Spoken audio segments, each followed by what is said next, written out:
긴급재난지원금의 대상자는 본인 부담 건강보험료를 활용하며 2020년 3월 기준 건강보험료를 모두 합산하여 소득 하위 70%에 해당하는 선정 기준 이하인 경우 지원 대상입니다.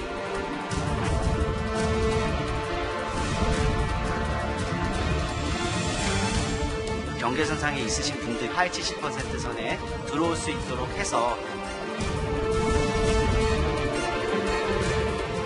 고액 자산가는 긴급재난지원금 대상자 선정에서 적용 제외를 검토합니다.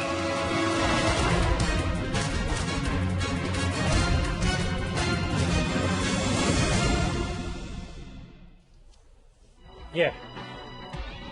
오늘 뉴스탑 10이 꼽은 1위 아마 오늘 가장 주목을 받은 이슈가 아닌가 싶습니다. 정부가 코로나로 힘든 국민들을 돕기 위해서 전체 가구 70%의 최대 100만 원씩 긴급 재난지원금을 주기로 결정했지만 어디까지 줄지를 두고 꽤 논란이 컸었습니다. 오늘 그 기준을 발표했는데요. 정부의 목소리부터 들어보겠습니다. 긴급재난지원금의 대상자는 본인 부담 건강보험료를 활용하며 구체적으로는 신청 가구원에 부과된 2020년 3월 기준 건강보험료를 모두 합산하여 소득 하위 70%에 해당하는 선정 기준 이하인 경우 지원 대상이 됩니다. 하나하나 좀 짚어볼게요. 먼저 이현정 의원님. 네. 이 표를 보기 전에 일단 크게 보면 3월에 낸 본인 건강보험료가 이제 기준이 딱 된 거네요? 네, 그렇습니다. 지금 이제 정부가 보유하고 있는 여러 가지 어떤 기준 중에서 그나마 그래도 가장 어떤 현실적인 소득을 반영한다는 게 바로 건강보험료라는 거죠. 예. 우리가 이제 건강보험료 같은 경우는 직장과 그다음에 지역의보 이 두 가지 이제 있지 않습니까? 보통 회사원들 같은 경우는 이제 직장의보에 가입돼 있고 일반 소상공인이나 일반 분들 같은 경우는 지역의보에 가입돼 있는데 네. 일단 직장의보를 기준으로 해서 4인 가족 기준으로 해서는 23만 7,652원 이하를 이제 지급한다는 겁니다. 그리고 지역의보 같은 경우는 좀 높게 25만 원 정도 이제 기준을 하는 것인데요. 네. 문제는 이제 이렇게 되면 지금 직장보험 같은 경우는 이제 3월달 기준으로 할 수가 있는데 지역의보 같은 경우는 이게 이제 2018년 기준으로 주로 돼 있거든요. 그러니까 작년 기준. 그렇죠. 그러니까 그러다 보니 재작년 기준이죠. 재작년 기준이죠. 그러다 보니까 이게 지금 예를 들어 소상공인들 같은 경우는 지금 현재 어려워졌는데 그거를 한 2년이나 정도 그 기준을 할 경우에 이게 어떤 현실적이지 않다는 그런 문제와 함께 이게 사실은 70%를 정하다 보니까요. 예. 여러 가지 부작용이 나옵니다. 뭐냐 하면 예를 들어서 그럼 재산이 있는 사람들 이런 사람들 어떻게 할 것이냐. 그래서 현재 이제 정부 기준으로는 종부세를 납부한다든지 다른 어떤 재산이 있는 경우에는 이제 제외시키는 기준으로 하고 있는데 과연 그게 어떤 면에서 보면 정확한 기준일까? 라는 데 대해서는 여러 가지 정부 스스로도 사실은 인정하고 있지 않아요. 그러다 보니까 이게 아마 이제 지급이 될 경우에 아니 나하고 비슷한 사람인데 왜 저 사람 받고 나는 못 받느냐? 나는 왜 한계선상인데 만 원 많다고 저 사람은 되고 나는 안 되느냐? 이런 등등의 여러 가지 불만의 목소리가 나올 소지가 커 보입니다. 일단 제일 큰 기준은 이현정 의원님 4인 가구 기준으로 23만 7,652원 요게 지금 100만 원씩 받는 핵심인 거죠? 그래서 가장 이제 단순하게 하면 그 정도 기준으로 보면 이 정도는 내가 받을 수 있겠다 없겠다. 또 종부세를 내느냐 안 내느냐에 따라서도 기준이 나눠질 겁니다. 종합부동산세. 네. 알겠습니다. 이렇게 정부가 건강보험료를 기준으로 소득 하위 70%를 가려내겠다고 했지만 형평성 논란은 오늘도 수그러들지 않고 있습니다. 특히 맞벌이와 자영업자들은 실제로 본인이 이 지원금을 받을 수 있는지를 여전히 모른다는 반응입니다. 맞벌이에요. 지원이 안 된다라고 하면 싫을 것 같기는 해요. 나중에 그 돈을 다 어떻게 할지 계획이 없이 그냥 무조건 준다라고만 하는 것 같아서. 맞벌이 가구에 대해서는 여러 좀 다양한 형태의 조합이 있을 수가 있습니다. 이럴 경우에는 맞벌이 가구분들에게 유리하게 가구조합을 통해서 최대한 혜택을 받을 수 있도록 제도를 운영한다는 점을 말씀드리겠습니다. 그러니까 맞벌이 부부에게 유리하게 최대한 그러니까 원칙만 제시했지 구체적으로 또 설명을 오늘 안 했기 때문에 구제영처자. 네. 그럼 정말 맞벌이 부부에게는 이 재난지원금 몇 명들에게는 그림의 떡이 될 가능성이 큰 거예요? 그렇습니다. 왜냐하면 맞벌이라고 한다는 것은 각자의 소득이 있는 거 아닙니까? 예. 그러면 그 소득에 합당한 그 건강보험료를 낼 가능성이 큰데 그렇게 되면 두 사람의 건강보험료를 합하게 되면 2인이 내는 그 건강보험료의 기준보다 초과할 가능성이 크기 때문에 따로따로 보면은 그 기준에 부합할지 모르지만 두 사람의 건강보험료 납부액을 합하다 보면 2인 기준을 초과할 가능성이 크기 때문에 오히려 맞벌이는 좀 불이익을 받을 수 있는 개연성이 좀 큰 게 사실입니다. 왜냐하면 이게 기준이 예. 사람당 기준으로 했다라면 이런 논란이 없는데 지금 문제는 지급 대상이 가구당 아닙니까? 맞아요. 한 가구를 어떻게 구성하느냐, 나 홀로 가구냐, 아니면 가족을 묶어서 가구냐, 여기에 따라서 굉장히 이 다양한 조합이 있기 때문에 굉장히 좀 고차 방정식을 풀어야 되는, 뭐 그러다 보니까 내가 해당이 될 수도 있고 안 될 수도 있고 같고, 그래서 굉장히 좀 논란이 커지고 있는 상황인 것 그럼 같습니다. 구정 씨 하나 더요. 아까 네. 정부가 유리하게 최대한이라는 표현을 쓴 것 자체도 그러면 공수표일 가능성이 높다는 말입니다. 그렇습니다. 왜냐하면 이 기준이라는 것이 누구에게 유리하게 할 것이냐, 예를 들면 소득이 많은 사람에게 유리하게 할 것이냐, 아니면 소득이 적은 사람에게 유리할 것이냐에 따라서 그 기준 자체가 달라질 수밖에 없거든요. 그러니까 지금 정부가 발표는 했지만 명확한 기준을 제시하고 있지 못하는 이유가 다양한 경우의 수를 만족하는 이 최소 공배수를 지금 찾아내지 못하고 있는 겁니다.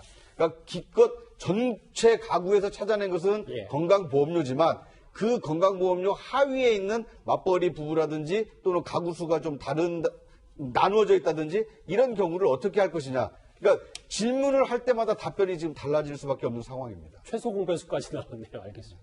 이렇게 희망 고문이 첫 번째 맞벌이들이라면 정부의 정말 긴급 재난지원금이 가장 절실한 소상공인과 자영업자들에게도 이 그림의 떡이 될 수 있습니다. 최근 급격히 소득이 줄어들었으나 건강보험료에 그 소득이 반영되지 않은 소상공인, 자영업자 등에 대해서는 관련된 소득을 증빙해서 신청을 하실 경우에는 반영하여 판단할 수 있도록 다양한 보완 방안을 마련할 예정입니다. 그러니까 과거에는 본인이 잘 벌어서 건강보험료가 높았는데 지금 너무 못 벌어서 긴급재난지원금이 엄청 필요하잖아요. 그런데 그거를 하려면 급감한 증빙서를 정부에 내야 된다. 이 말입니까? 이게 복잡해요. 사실 이렇게 하면 힘들죠. 그러니까 지금 어려운 사람들이 저런 것까지 증빙서를 내야 되고 이런 해야 되면 이거 자체가 사실은 엄청난 부담이기도 하고 화가 날 겁니다. 뭐 충분히 이해하는 부분이. 그래서 저런 부분을 좀 쉽게 어떻게 할 수 있는 방법을 찾아내야 된다고 저는 봐요. 예. 기본적으로. 왜냐하면 지금 아까 우리가 얘기 나눴습니다만 전체적으로 건강보험료가 책정되는 기준이 2년 전 기준을 하고 있다고 하잖아요. 지역사회 지금 가입자들은.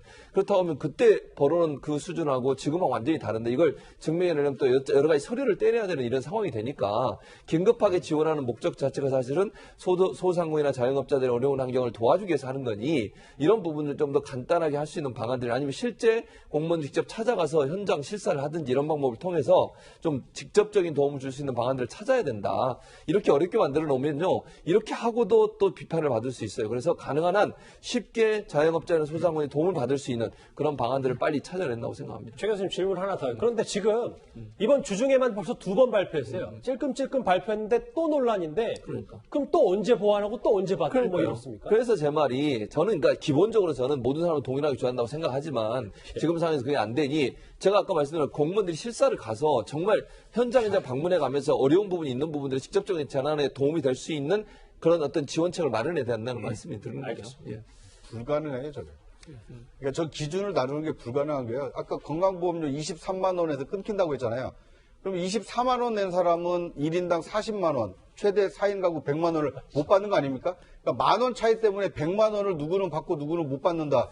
이런 그 형평 논란이 다시 제기될 수 있기 때문에 아무래도 정부에서 이 긴급 재난 구호금을 지급을 한다 하더라도 이 논란을 쉽게 사그라들기는 좀 어렵지 않나 하는 생각이 듭니다. 그리고요, 여전한 논란거리 또 하나 있습니다. 바로 소득 하위 70%에 있는 이 숨은 고액 자산가를 어떻게 걸러낼 것이냐는 겁니다.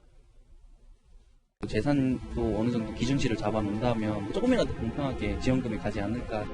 그럼 저 자산 같은 거를 하게 되면 이제 기간이 오래 걸리고 있고 자산은 어느 것까지 포함을 해야 될지 뭐 많잖아요. 뭐 자동차도 있고 뭐 부동산도 있고 그런 게 복잡하니까 고액 자산가가 포함되어 있음으로 인해서 이 제도의 형평성이나 또 다른 논란이 있을 수가 있기 때문에 최종 기준에 대해서는 여러 가지 지자체의 보완 지침과 같이 발표할 수 있도록 최선을 다해 준비하도록 하겠습니다. 글쎄, 계속 쭉 들어보면 뭔가 단어들이 좀 뭉뚱그려 있다는 생각이 들어서 정태현 변호사님. 고액 자산가 70%에서 어떻게 걸러낼 거냐고 했더니 방금 들으셨던 것처럼 제외할 건데 지자체와 함께 보완 지침을 마련할 것이다. 그래서 혹자는 지자체에 떠넘기는 거 아니냐라는 지적도 있거든요. 굉장히 어려운 얘기입니다. 왜 그런가 하면 건강보험공단의 경우에 사실은 우리나라의 돈에 관한 모든 개인의 정보는 다 거기가 집중된다고 볼 수가 있습니다. 예. 그래서 예전에도 보면 국정원이나 검찰에서 이 건강공단 보고 정보 내달라는 경우가 많아서 이제 거부하고 그랬었는데 지금 직장보험하고 지역보험의 경우에도 그게 뭐 자산이나 소득을 다 종합적으로 해서 매긴다고 하지만 그동안에 항상 불공평 문제가 계속 지적이 되어 왔거든요. 네. 그래서 지금 고액 자산이고 예를 들어서 내가 소득은 없지만 아주 큰 재산이 있다. 그러면 그걸 또 이 보험료에 반영시키는 방법에서 여러 수년 동안 해서 연구를 해왔지만 아직도 불공평하다는 거거든요. 그런데 지방자치단체가 그런 고액 자산가를 골라내서 과연 해낼 수 있을까? 그래서 국민들이 이건 공평하다고 생각할 수 있을까? 굉장히 어려운 걸로 보입니다. 다만 재산세 나온 거 가지고 판단은 그 정도밖에 없겠죠.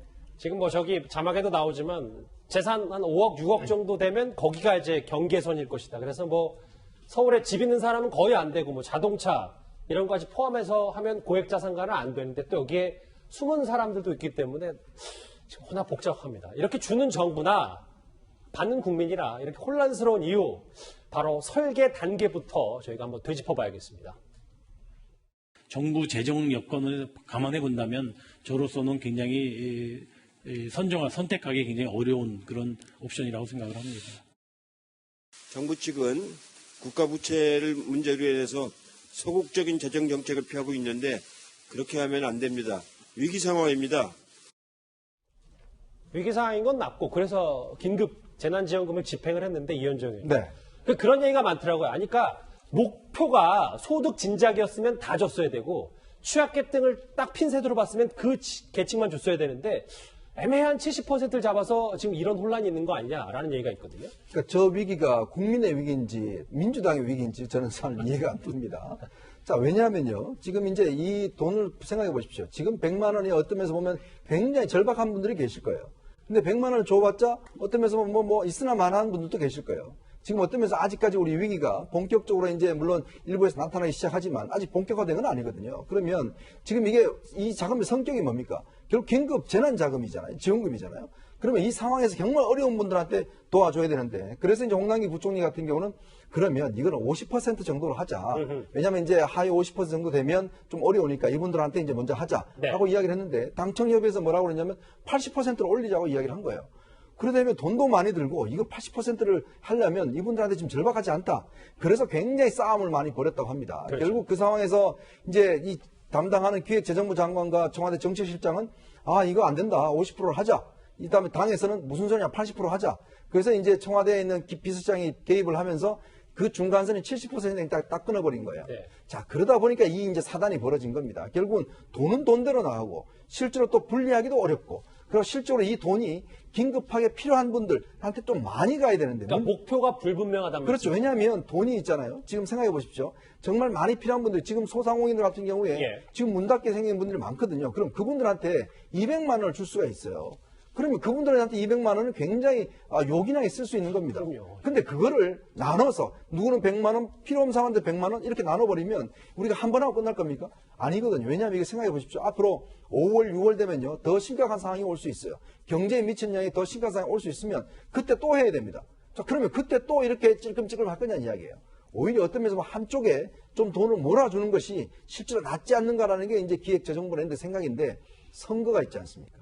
그러다 보니까 여당 입장에서는 선거에 표를 얻어야 되니까 자꾸 확장을 하다 보니까 결국 어떤 면에서 보면 과연 이 돈이 실질적으로 효과가 있겠는가라는 데 대해서 의문이 생기는 겁니다. 그래서 화면 보시면 이현정 의원님. 그래서 경제통인 홍남기 부총리가 일단은 반대 의견을 냈던 이유도 이것 때문입니다. 그렇죠. 예전에 생각해 보시죠. IMF 우리가 금융위 거치면서 당시에 재정했던 담당자들이 청문회도 서고 많은 문제가 있었잖아요. 그러면서 누구는 또 구속되기도 했고 했잖아요. 근데 홍남기 부총리 그걸 받지 않습니까? 자, 그러면 나는 반대했다는 걸 남기겠다. 기록에 남기겠다. 이렇게 이제 이야기를 하면서까지도 본인이 반대를 했던 겁니다. 구정차장. 그러면 야당의 주장처럼 이게 지금 받는 70%가 못 받는 30% 이게 편가르게 된 게 바로 이 당시 여당, 당의 욕심 때문이다. 이렇게 봐도 됩니까? 일단 결과적으로 그렇습니다.